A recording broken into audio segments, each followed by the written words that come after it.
চলো আজ রান্নাঘরটা গোছাতে গোছাতে আর সবজি কাটতে কাটতে তোমাদের সাথে একটা গল্প শেয়ার করি, বেশ মজার গল্পটা। তো একটা রুমে 0 থেকে 9 অবধি 10টি সংখ্যা রয়েছে, ঠিক আছে? তো গেমটা হলো কি, তার একটা খেলা খেলবে।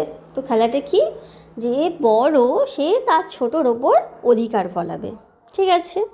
তো এরকমভাবে 1 গেল 2-এর কাছে, 2 তাকে কষাটে একটা থাপ্পড় মারলো। 2 গেল 3-এর কাছে, 3 এরকম 2-এর ওপর একটা থাপ্পড় মারলো। এবার 3 গেল 4-এর কাছে, এরকম করে যেতে যেতে যেতে যেতে 8 পৌঁছালো 9-এর কাছে।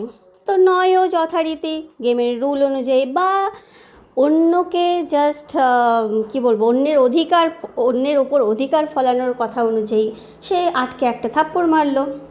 তো এভাবে এবার 9 গেল 0-র কাছে। 0 তো তখন ভাবছে যে কি করব। 0 তখন করলো কি, 1-এর পাশে গিয়ে বসে পড়ল।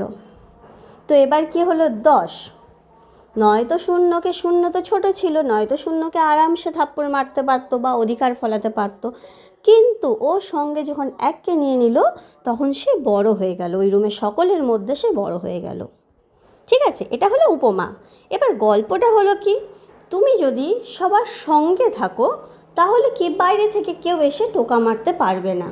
আর যদি তুমি একা থাকো তাহলে যে কেউ অনায়াসে তোমার ওপর অধিকার ফলাবে, সে কাজের মাসিই হোক না কেন, পাড়ার প্রতিবেশীই হোক না কেন, বা যে কেউ, বা সবজিওয়ালাই হোক না কেন, বুঝেছো?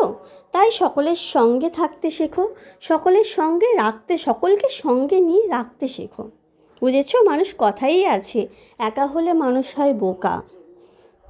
আশা করি গল্পটা ভালো লেগেছে তোমাদের। চলো আমি বাকি রান্নাটা সেরে ফেলি এই ফাঁকে। তোমরা গল্পটা শুনে অবশ্যই কমেন্টে জানিও কেমন লাগলো। Bye bye.